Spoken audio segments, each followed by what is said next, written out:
പടിഞ്ഞാറൻ ഇറാനിൽ നടത്തിയ വ്യോമാക്രമണങ്ങളിൽ ഇറാന്റെ ഒരുപാട് സൈനിക ലക്ഷ്യങ്ങൾ തകർത്തു എന്നാണ് ഇസ്രായേൽ അവകാശപ്പെടുന്നത്. അതിൽ ഏറ്റവും പ്രധാനപ്പെട്ട അവകാശവാദം ആയത്തുള്ള അലി ഖമനയുടെ കൊട്ടാരം ലക്ഷ്യമിട്ടു എന്നുള്ളത് തന്നെയാണ്. കൊട്ടാരം ലക്ഷ്യമിട്ടതിൽ ആയത്തുള്ള അലി ഖമനയും ആ വ്യോമാക്രമണത്തെ അതിജീവിച്ചോ എന്ന കാര്യം പക്ഷേ ഇസ്രായേൽ സ്ഥിരീകരിക്കുന്നില്ല. പക്ഷേ ആയത്തുള്ള അലി ഖമനെ മറ്റൊരിടത്തേക്ക് മാറ്റി എന്ന കാര്യം ഇറാൻ പറയുന്നുണ്ട്.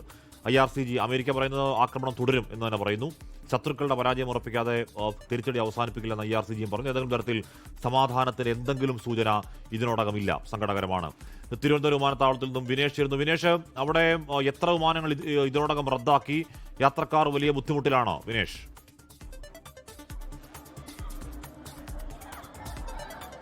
ഹാഷ്മി, യാത്രക്കാർ വലിയ ബുദ്ധിമുട്ടിലാണ്. കാരണം യാത്രക്കാരെല്ലാം തന്നെ ഇപ്പോൾ നമുക്ക് കാണാൻ കഴിയും വിമാനത്താവളത്തിൽ കുടുങ്ങിക്കിടക്കുകയാണ്. ഇതിൽ വിദേശികൾ ഉൾപ്പെടെ ഉണ്ട്. ഇതിൽ 5 വിമാനങ്ങൾ ഇതുവരെ റദ്ദാക്കി എന്നുള്ളതാണ് ഔദ്യോഗിക അറിയിപ്പ്. ഇത് 5:15 ഇവിടെ നിന്ന് പോകേണ്ട ദോഹയ്ക്കുള്ള വിമാനമാണ് ഒന്ന്. മറ്റൊന്ന് 6 മണിക്ക് പോകേണ്ട ദുബായ്ക്കുള്ളതാണ്. മറ്റൊന്ന് 6:15 ഷാർജയിലേക്കുള്ളതാണ്. ഇനിയൊന്ന് അബുദാബിയിലേക്ക് പോകേണ്ടതാണ്.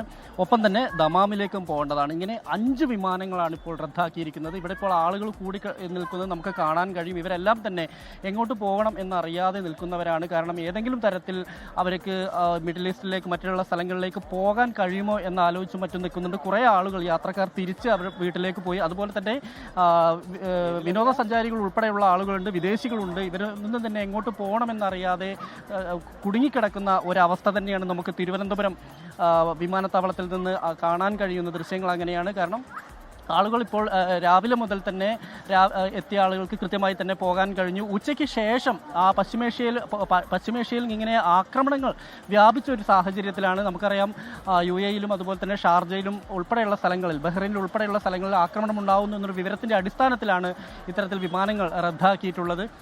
എങ്ങോട്ട് പോകാനാണ്? ഷാർജയ്ക്ക് പോകാനായിരുന്നു. 7:15 ഫ്ലൈറ്റ് ആയിരുന്നു. സോ ഇവിടെ വന്നപ്പോൾ ചെക്കിംഗ് ക്ലോസ്. കുറേ നേരം വെയിറ്റ് ചെയ്തു നമ്മൾ ചെക്കിങ്ങിന് വേണ്ടിയിട്ട്. അപ്പോൾ ചെക്കിംഗ് ക്ലോസ്ഡ് എന്ന് ഫസ്റ്റ് കാണിച്ചു. പിന്നെ നമ്മളൊരു 1 അവർ കഴിഞ്ഞ് 1.5 അവർ കഴിഞ്ഞപ്പോൾ ക്യാൻസൽ എന്ന് കാണിച്ചു. പക്ഷേ ഒഫീഷ്യൽ മെയിൽ വന്നിട്ടില്ല നമുക്ക്.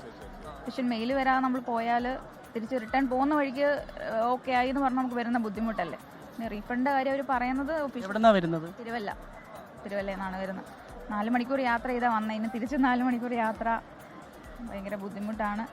എന്തെങ്കിലും ഇവിടുന്ന് ഔദ്യോഗികമായിട്ട് എന്തെങ്കിലും അറിയിപ്പ് എന്തെങ്കിലും ലഭിച്ചിട്ടുണ്ടോ? എപ്പം പോകും, പുറപ്പെടും എന്നുള്ളത് സംബന്ധിച്ച് എന്തെങ്കിലും? ഇല്ല, ഒന്നും വന്നിട്ടില്ല. ജസ്റ്റ് ആ ബോർഡിൽ ക്യാൻസൽഡ് എന്ന് കാണിച്ചു. ഇവരോട് ചോദിച്ചപ്പോൾ ക്യാൻസൽഡ് ആണ്, റീഫണ്ട് വരുമെന്നാണ് പറഞ്ഞേക്കുന്നത്.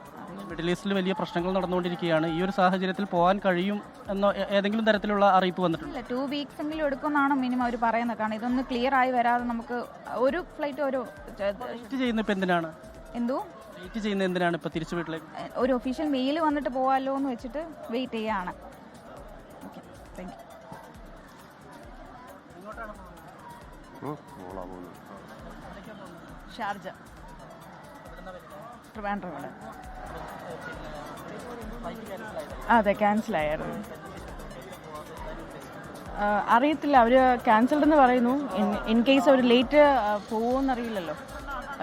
കറക്റ്റ് കൺഫർമേഷൻ പറഞ്ഞിട്ടില്ല, അതുകൊണ്ടാണ് വെയിറ്റ് ചെയ്യുന്നത്.